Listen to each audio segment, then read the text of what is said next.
የኮስሞቲክስ ቢዝነስ ለመሆኑ ኮስሞቲክስ ቢዝነስ ለመክፈት ምን ያክል የመነሻ ካፒታል ያስፈልገናል? የትኛዎቹ የኮስሞቲክስ ግብአቶች ተፈላጊ ናቸው? ግብአቶቹና ዕቃዎቹ ምንድን ናቸው? ግብአቶቹና ዕቃዎችን በቅናሽ ዋጋና በማከፋፈያ ዋጋ የምናገኘው ከየት ነው? የከፈተነው የኮስሞቲክስ ቢዝነስስ አዋጭና አትራፊ እንዲሆን ምን አይነት ሚስጥራዊ የአሰራር ሂደት እንከተል የሚሉትን ከበቂ ማብራሪያ መልስ ታገኛላችሁ። እስከ መጨረሻው ድረስ ከኔ ጋር አብራችሁን ቆዩ።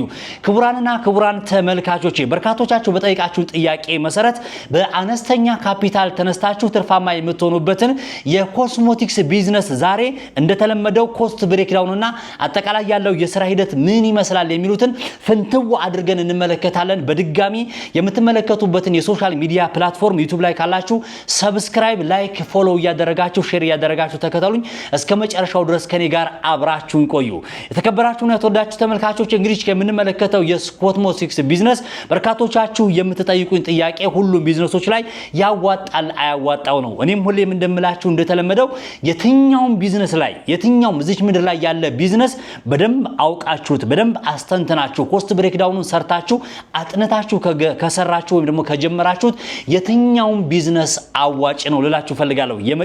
የመጀመሪያው መነሻዬ ማለት ነው። ከዛ በኋላ እንግዲህ የምንመለከተው ፈጠን ብዬ እያንዳንዱ ኮስት ብሬክዳውኑና የአሰራር ሂደቱን ስነግራችሁ መጀመሪያ ሁሌም እንደተለመደው የምናገረው ቤት ኪራይ ያስፈልገናል ነው። ምክንያቱም ኮስት ብሬክዳውን ስለሆነ የምንሰራው የቤት ኪራያችንን በስንት እንከራያለን፣ የትኛው ቦታ ላይ ነው ቤት ኪራይ የምንከራየው የሚለውን መጀመሪያ የምንመለከት ይሆናል። እመኑኝ እስከ መጨረሻው ድረስ ከኔ ጋር አብራችሁን ከቆያችሁ እጅግ በጣም ምርጥ የሆነ ምንም ግራ ያልገባችሁ የኮስሞቲክስ ቢዝነስ ትከፍታላችሁና እስከ መጨረሻው ድረስ የትም ሳትሄዱ ተከታተሉኝ።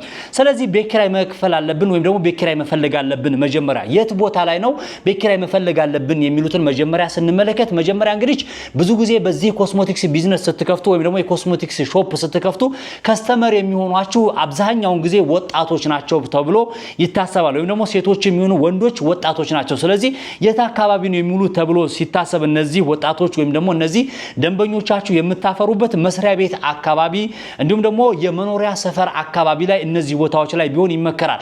አጉል ቦታ የማይሆን ቦታ ላይ ከፍታችሁ እንዳትከስሩ። በጣም ብዙ ሰዎች ከሰርን የሚሉት ከነዚህ ቦታዎች ውጪ ስለሆነ ማለት ነው። መስሪያ ቤት አካባቢ ከሆነ በጣም አብዛኛዎቹ የመንግስት ሰራተኞች የሚሆኑ የግል ሰራተኞች ማለት ነው እነዚህ አብዛኛውን ጊዜ ኮስሞቲክስ ወይም ደግሞ የተለያዩ የውበት መጠበቂያ ዕቃዎችን ስለሚጠቀሙ ከስተመር ይሆኗቸዋልና ያቺን አካባቢ ሎኬሽን አጥንታችሁ መክፈታችሁን እንዳትዘነጉ። እንዲሁም ትልልቅ ሞሎች ከሆኑ ትልልቅ አሪፍ የሆኑ ህንጻዎች ከሆኑ እዛ ቦታ ላይም የምትከፍቱበት አሪፍ የሆነ ሎኬሽን ይሄንኛው እጅግ ተመራጭ መሆን መቻል አለበት ማለት ነው። ከዛ በኋላ ምንድነው እንግዲህ ለዚህ ለኮስሞቲክስ ቢዝነስ ስትከፍቱ እስከምን ያክል ጥግ ድረስ ነው ቤት ኪራይ መከራየት አለብን የሚለው ልንገራችሁ። በጣም ብዙዎቻችሁ የምትሸወዱት አሁንም ያላቅማችሁ ቤት ኪራይ ልትከፍሉ ትችላላችሁ። ያከስራችኋል። ምክንያቱም የምትሸጡትና ቤት ኪራይ የምትከፍሉት የሰራተኛ ተደምሮ እንዲሁም ደግሞ የገቢዎች የግብር ተደምሮ ላያዋጣቸው ይችላል። ዞሮ ግን ምንድነው እናንተ ቢያንስ ኢስቲሜትድ አድርጋችሁ አንድ አሁን ኮስሞቲክስ ሊሰራ ያሰበ ሰው የቤት ኪራይ መክፈል ያለበት ከ15000 ብር እስከ 20000 ብር ባለው ብቻ ነው መክፈል ያለበት ማለት ነው። በትችሉ ዲስፕሌይም ከሆነ መከራየት ትችላላችሁ። ሞል አካባቢ ላይ ከ15000 ብር እስከ 20000 ብር ራሱ ተከራይታችሁ ብትሰሩ እዛ ቦታ ላይ በጣም ያዋጣችኋል። ስለዚህ በጣም በቂ መሆን ያለበት ይሄንኛው ነው። ከ15000 ብር እስከ 20000 ብር ድረስ የሚለውን መያዝ ይጠበቅባችኋል። የቤት ኪራይ ጉዳይ ጨረስን። አሁን ነግሬያችኋለሁ። ሰፈር ውስጥም ሆነ ሊቀንስላችሁ ይችላል። በነገራችን ላይ ኮስሞቲክስ ስራ ለመስራት 1 ሜትር የሆነች ራሷም ሆናም ቢሆን ወደ ኋላ ሾጠጥ ያለች እስከ 2 ሜትርም ብትሆን 1 ሜትር በ1 ሜትርም ብትሆን ኮስሞቲክስ በቂ ሊሆን ይችላል። እንደ አቅማችሁ እንድትነሱ ነው። ከዛ በተረፈ ሰፋ አድርጌ እሰራለሁ የሚል ሰው ካለም ደግሞ ሰፋ አድርጋችሁም ደግሞ መጀመር ትችላላችሁ። ኤኒዌይስ ዞሮ እኔ መስራት አለበት አንድ ሰው ይሄንን ካፒታል ይዞ መነሳት አለበት ያልኩትን ከ15000 ብር እስከ 20000 ብር የሆነ ወጪ ይዤላችኋለሁ። የቤት ኪራይን በሱ ያዙት ማለት ነው። ቤት ኪራይ በዚህ ጉዳይ እንጨርስና ቀጣይ ኔክስት ወደ ሌላ እንግባ። ዕቃዎች ምን መያዝ አለብን የሚሉትን ያንዳንዷ ነገር መዘርዘር አይጠበቅብኝም። ግን እንደ ለምሳሌ ብዬ በህብረተሰቡ ዘንድ ተፈላጊ የሆኑ የውበት መጠበቂያ የሚባሉ ነገሮችን ዝም ብዬ ጠቅላላ እያደረኩኝ ኢንጀነራል በሆነ መንገድ ልንገራችሁ። እንግዲህ ዶዶራንት ለሴትና ለወንዶች የሚሆኑ የተለያዩ የተለያዩ ሽቶች እንዲሁም ደግሞ መታጠቢያ አይነት ዘይቶች መታጠቢያ ሻምፖዎችና የተለያዩ ነገሮች አሉ ቅባቶች የሚባሉ አሉ ቅባቶች የተለያዩ ቅባቶች ናቸው ለሴቶችም ለወንዶችም የሚሆኑ ቅባቶች መያዝ ይጠበቅባቸዋል የፊትና የተለያዩ የእግር ሊሆን ይችላል የሰውነት የተለያዩ ነገሮችን ክሬም ናቸው እነዚህንም ክሬሞች መያዝ ይጠበቅባቸዋል ሳሙናዎችን ትይዛላችሁ የተለያዩ ሳሙናዎች ከፈለገ የጨርቅም ይሁን የገላም ይሁን እንዲሁም ደግሞ የተለያዩ በመድኃኒት መልክ የሚሰጡ የተለያዩ ሳሙናዎች አሉ እነሱን መያዝ ይጠበቅባቸዋል ጌጣጌጦች አሉ የጆሮ ጌጣጌጦች የእጅ ጌጣጌጦች ሊሆኑ ይችላሉ ሰዓቶችንም እዛ ቦታ ላይ መያዝ ትችላላችሁ ጸጉር ይያዛል አርቲፊሻል ጸጉሮች እዚሁ ኮስሞቲክስ ቦታ ላይ አብራችሁ መስራት ትችላላችሁ በጣም በርካታ ፋውንዴሽኖች የሚባሉ አሉ ብዙ ነገሮችን እዚህ ቦታ ላይ ጌጣጌጦችን ጨምሮና የተለያዩ ዘይቶችን መያዝ ትችላላችሁ ዘይትም ተብለው የሚጠሩ ስላሉ ነው የተለያዩ ዘይቶች ለፊት ለምን ለማዲያት ማጥፊያ ብቻ ለማንኛውም ነገር የሚባሉ ዘይቶችና ከብዙሃኑ የተለያዩ ሌሎችን ኮስሞቲክሶች ይኖራሉ እዛ በቀጣይነት የሚነግራችሁ ቦታ ላይ ስትሄዱ የምታገኙዋቸው ናቸው ግን በዋናነት እነዚህ ነገሮች በጣም ይፈልጋሉ ሰው ሽቶችን ዶዶራንቶችንና የተለያዩ እንደዚህ አይነት ሳሙናዎችን ምናምን አላቂ ነገሮች ስለሆኑ በየጊዜው የሚጠቀማቸውና እጅግ በጣም ተፈላጊ ቶሎ የሚሸጡላችሁ ነገሮች ስለሆኑ ቅድም አሁን የተቀስኩላችሁ ነገሮች መያዛችሁንና እነዚህ መጻፋችሁን እንዳትዘነጉ ከዛ ውጭ ያሉት እያንዳንዳቸው ሌሎች አላስፈላጊ ሊሆኑ ይችላል ወይም ደግሞ ሰዎች እንደ ቅንጦት የሚጠቀማቸው ሌሎች ነገሮች ሊኖሩ ይችላሉ የፈለጋችሁት ነገር የምትይዟቸው ማለት ነው ዞሮ ግን እነዚህን ነገሮች ትይዛላችሁ ሌሎች በተጓዳኝ አብረው የረሳዋቸው ነገሮች ካሉ እቃዎች ሌሎቹን ማካታችሁ መያዝ ትችላላችሁ ማለት ነው ስለዚህ በዚህ ጉዳይ ላይ ይሄንን ነገር ታሳቢ እንድታደርጉት ፈልጋለሁ ክቡራን ተመልካቾቼ አብራችሁ ለዚህ ቃል ላይ ስትይዙ ምን ያክል ደሞ ወደታች የሚለው ልንገራችሁና ለዚህ አጠቃላይ የሆነ ገንዘብ ምን ያክል ያስፈልገናል የሚለው ልንገራችሁ ክቡራን ተመልካቾቼ እንግዲህ እንደመነሻ አንድ ሰው በጥሩ ሁኔታ መንቀሳቀስ አለበት ብዬ ስለያስኩኝ ብዙዎችም ደግሞ በእነዚህ ቀጣይ በመነግራችሁ የመነሻ ካፒታል ስለሆነ የጀመሩት በነገራችን ላይ በ100 ሺህ ብር መጀመር ይቻላል በ200 ሺህ ብር መጀመር ይቻላል እኔ ግን እንደልባችሁ ጥሩ አድርጋችሁ እንድትሰሩ 300 ሺህ ብር አሁን ቀደም ያልኳችሁን ማለት ነው የተቀስኩላችሁን ጄኔራል የሆኑ ኮስሞቲክሶችን እስከ 300 ሺህ ብር ባለው አጠቃላይ ኮስት ማለት ነው ሄዳችሁ የምትገዙበት ቦታ ላይ እስከዚህ ማዘጋጀት ይጠበቅባችኋል ማለት ነው የኮስሞቲክስ ጉዳይ በዚህ ላይ እንጨርስና ከዛ በተረፈ እዚህ ቦታ ላይ እንግዲህ ከጀርባችሁ ደግሞ እነዚህን የገዛችኋቸውን እቃዎች መደርደሪያ ይጠበቅባችኋል አይደለ ከኋላ የምትደረድሩበት ራሱን ይቻለ መስታወት ያለው ሊሆን ይችላል ወይም ደግሞ ክፍት ሊሆንም ይችላል እንደየንተናችሁ ችግር የለው ዞሮ ግን ሁሌ ጽዳታችሁን እስከጠበቃችሁና አቧራ ያለበት እስከሆነ ድረስ በንጽህና መያዝ ስላለበት መደርደሪያ እስከ 50 ሺህ ብር ድረስ ታሰራላችሁ በአሁኑ ሰዓት ላይ ከዚህም በታች መቀነስ ትችላላችሁ በነገራችን ላይ ላሚኔትድ ወይም ደግሞ የመደርደሪያ እቃውን ራሳችሁ ገዝታችሁ የፈርኒቸር ባለሙያ ጠርታችሁ ለሙያው ብቻ ከፍላችሁ እስከ 30 ሺህ ብር ሊፈጅባችሁ ይችላል በዚህ መስራት ትችላላችሁ ከዛ በተረፈም ደግሞ በቀጥታ ለስራው ካላችሁ እስከ 50 ሺህ ብር ብቻ በቂ በሆነ መንገድ መደርደሪያችሁን ማሰራት ይጠበቅባችኋል ለማለት ነው ከዛ በተረፈ ደግሞ ዲስፕሌይ የሚባል አለ ከፊት ለፊት የምታስቀምጡት ወይም ደግሞ ከፊት ለፊት ተደግፋችሁ የተወሰኑ ኮስሞቲክሶችን የምታስቀምጡበት ዲስፕሌይ ያስፈልጋችኋል እኔን ዲስፕሌይ ማለት ነው አሪፍ የሚባል የሚያሰራችሁ እስከ 20 ሺህ ብር ድረስ ማውጣት ይጠበቅባችኋል ከዚህ በላይም አለኮ በነገራችን ላይ በጣም ከበድ ያሉ የሚሰራበት ጥሬቃ በጣም አሪፍ የሆነ በጣም ሌክዠሪ የሆነ ነገር ይኖር ይችላል ግን የሰው ልጅ አሁንም እኔ ሁሉ የማስተምረው አንደኛ ሀብትሽ የሥራ ሰው ባላለው እኔ ከትንንሽ ጀምሮ ከዜሮ ተነስታችሁ ባላችሁ የመነሻ ካፒታል መስራት የምትችሉበትን ስለሆነ እየተቀስኩ ያለሁት ኮስት ብሬክ ዳውኑን ሰራ የመነሻ ካፒታላችሁ ስንት ነው እንምታወጡት ደግሞ በዚህ ልክ ብቻ ማውጣት አለባችሁ ብዬ ገደብ እየሰጠዋችሁ ነው ስለዚህ ዲስፕሌያችሁን እስከ 20 ሺህ ብር ድረስ እንደምንም ተከራክራችሁ ወይም ደግሞ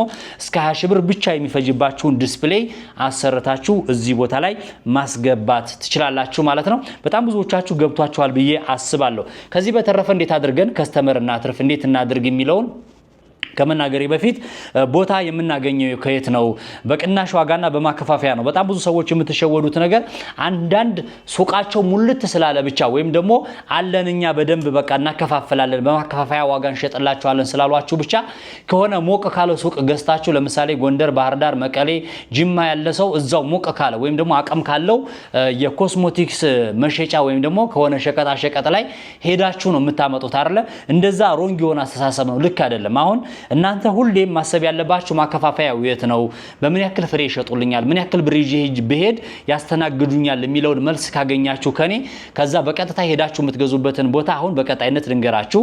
መቼም የሁሉም መገኛው ከጧት ተመርቶ ከሰዓት መርካቶ እንደሚባለው መርካቶ ነው። መርካቶ ልዩ ቦታ የት ነው ብላችሁ ብትሉኝ ድርተራ ተብሎ የሚጠራው አካባቢ ላይ ያሉ ህንጻዎች በሙሉ እዛ የተለያዩ ኮስሞቲክሶችን በጅምላና በችርቻሮም ጭምር በማከፋፈያ ዋጋና በቅናሽ ዋጋ የሚሸጥበት ነው። ስለዚህ እንዳቀማችሁ ቅድም ያልኳችሁን 300 ሺህ ብር ሊሆን ይችላል ከፍ አድርጌ መስራት እችላለሁ ካላችሁ እንደዚሁ ጨመር አድርጋችሁበት 400 ሺህ ብር ኮስሞቲክስ ማምጣት ትችላላችሁ። ስለዚህ ከፍ አድርጋችሁ ድርተራ መርካቶ ሄዳችሁ ማምጣት ትችላላችሁ። አጠቃላይ ያለውን የቅድም ያለውን ሂሳብ የቤት ኪራዩን እንዲሁም ደግሞ የዲሹንና የተለያዩ ነገሮችን አጠቃላይ ሲጨምርበት ማለት ነው ወደ 410 ሺህ ብር አካባቢ ነው ኮስት ብሬክዳውን ሲሰራ የመጣ ወይም ደግሞ የጀመሩ ሰዎች አጠቃላይ የፈጀባቸውን ብር ሄጄ ስጠይቅ ሳጣራ ወይም የጀመሩ ቀን ሰዎች እንደነገሩኝ ሄጄ እንዳረጋገጥኩት በ410 ሺህ ብር ባለ ሂሳብ ኮስሞቲክስ ቢዝነስ በደንብ ዘና አድርገው የከፈቱ ሰዎች አሉ በአሪፍ ሁኔታ ማለት ነው። ከዛ በኋላ እዚህ ቦታ ላይ ብር ስንት እንያዝ እንዴት እንያዝ ምናምን የሚባል መጠባበቂያ የሚባሉ ነገሮች አሉ። እኔ ሁሌ የምናገራለሁና ትንሽ የሪዘርቭ ጥሪት ነገር ብታስቀምጡ በጣም አሪፍ ነው። ከ400 እስከ 500 ሺህ ብር ባለው ይዤላችኋለሁ እኔ ምክንያቱም 100 ሺህ ብር መጠባበቂያ አድርጌ ወይም ደግሞ 90 ሺህ ብር መጠባበቂያ አድርጌ ስለያስኩላችሁ ነው።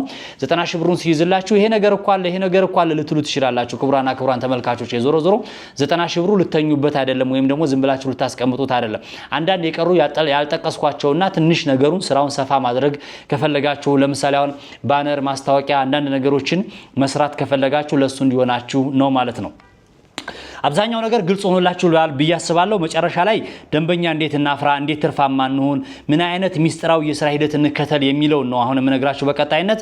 ቅድም ነግሬያችኋለሁ ከስተመሮቻችንን የምናገኘው የት ነው የሚለውን ማጥናት ያስፈልጋል። ምክንያቱም እያንዳንዱ የምትከፍቱት ቢዝነስ የትኛው ምግብም ይሁን መጠጥም ይሁን የውበት መጠበቂያም ይሁን ብቻ ዋሬቨር የትኛው ሆስፒታልም ጭምር ከስተመርን ታርጌት ተደርጎ ስለሆነ ቅድም የነገርኳችሁ መስሪያ ቤት አካባቢ ላይ ዩኒቨርሲቲ በር አካባቢ ላይ እነዚህ ቦታዎች ላይ በጣም እጅግ በጣም አዋጪ ነው። ቅድም እንዳልኳችሁ የመኖሪያ ሰፈር አካባቢ ላይ እያንዳንዱ ህብረተሰብ ሴቶች በአሁኑ ሰዓት ላይ በጣም እጅግ ለቁጥር በሚበዛ መልኩ ኦልሞስት ሁሉም በሚባል ደረጃ የኮስሞቲክስ አይነቱ ሊለያይ ይችላል ወይም ደግሞ የሚኳኳሉት መጠን ሊለያይ ይችላል እንጂ እያንዳንዳቸው ሰዎች የውበት መጠበቂያ ይጠቀማሉና እያንዳንዳችሁን ጨምሮ ይሄንን ቪዲዮ የምትመለከቱ ሁላችሁም ጨምሮ ይሄንን የኮስሞቲክስ እቃ ይጠቀማሉና ስለዚህ እዚህ ላይ ኤሪያ ላይ ታርጌት አድርጋችሁ መክፈታችሁን እንዳትዘነጉ። ሄዳችሁ ሆነ የማይሆን ቦታ ላይ ከፍታችሁ ወይ ሸማቾች ወይ የሆነ ያለበት ቦታ ላይ ከፍታችሁ እንዳትከስሩ። እዚህ ቦታ ላይ ከከፈታችሁ በጣም ማያስ ትችላላችሁ። ምክንያቱም ሁሌም የሚጠቀሙት ነው። እኔ አንድ ቅባት ለምሳሌ ወንዶኝ ቅባት በገዛ ከአንድ ወር በኋላ ወይ ከ15 ቀን በኋላ ያልቀብኛል። ከስተመሬ እስከሆነ ድረስ እዛ ሰፈር ያለው ኮስሞቲክስ መሸጫ እዛው ቦታ ላይ ሄጄ ራሴ መግዛቴ አይቀርም ማለት ነው። ክቡራን ተመልካቾቼ በጣም በቀላሉ ከስተመርን በጥሩ ሁኔታ ለመያዝ መልካም የሆነ መስተንግዶ ማስተናገድ መቻል አለባችሁ። ኤክስፓየርድ ያልሆነ እቃ መያዝ መሆን ይጠበቅባችኋል። ኤክስፓየርድ የሆነ እቃ እንዳትይዙ። ከስተመሮቻችሁን አዳዲስ ነገር እያመጣችሁ አስደስቷቸው። አሪፍ ነገሮችን የማይሆን ነገር አትበሉ። ዋጋ አታግበስብሱ። ዋጋ የትየለሌ የምትጨምሩ ሰዎች አላችሁ ሰፈሩ ላይ የለም ብላችሁ እነዚህ ሰዎች ሌላ ቦታ ከመግዛት እናንተ ጋር እንዲገዟችሁ ዋጋ ከብዛት የሚባል ነገር አለ። ከብዛት ለማግኘት መጣር አለባችሁ።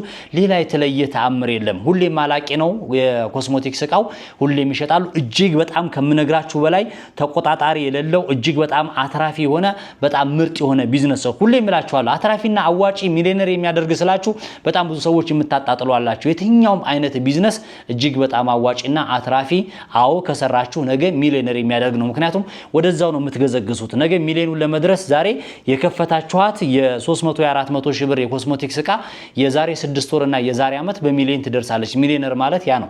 ስለዚህ ዋናው ሐሳቡ ይሄ ነው። ይሄንን ይመስላል። ክቡራን ተመልካቾቼ እንደተለመደው በመጨረሻው ሰዓት ላይ አሁንም የምለምናችሁ ነገር የኔ ደሞዝ ሌላ የተለየ ገንዘብ አይደለም፣ ሌላ የተለየ ነገር አይደለም።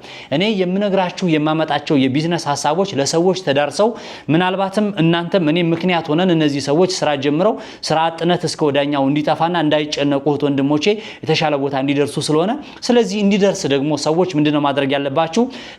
የምትመለከቱበትን የሶሻል ሚዲያ ፕላትፎርም በቃ ደሞዝ ይሄ ነው፣ ሰብስክራይብ አድርጉልኝ። እኔ ደሞዝ ይሄ ነው።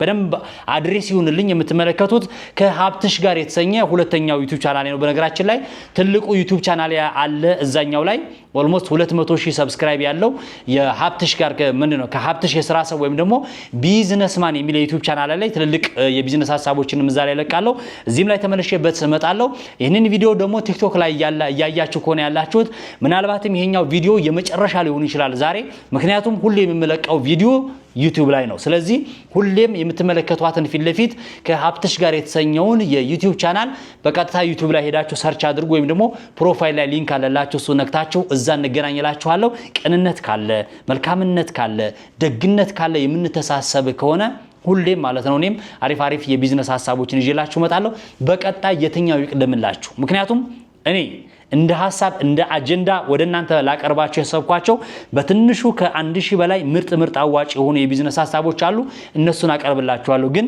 እንዲፈጥኑ ልትሰሯቸው የጓጓቻቸው የቢዝነስ ሐሳቦች ካሉ ኮሜንት ሳትሰጡ እንዳትወጡ ኮሜንት ሳትሰጡ በነገራችን ላይ ፍሪ ሆናችሁ ስጡ ስድብም ትችላላችሁ ነቀፌታም ትችላላችሁ ፖዚቲቭ ነገርም ትችላላችሁ በርታም እኮ ይባላል እናንተ እየለፋው ስለሆነ ስለዚህ እኔ ነው የምላችሁ በቀጣይ በሌላ ምርጥ የቢዝነስ ሐሳብ ነገ ከነገውዳ ከዚህ ቪዲዮ ተቀጥሎ ተመልሼ እመጣለሁ ለዛሬ ይሄንን ይመስል ነበር በእያላችሁበት ሰላማችሁ ይብዛ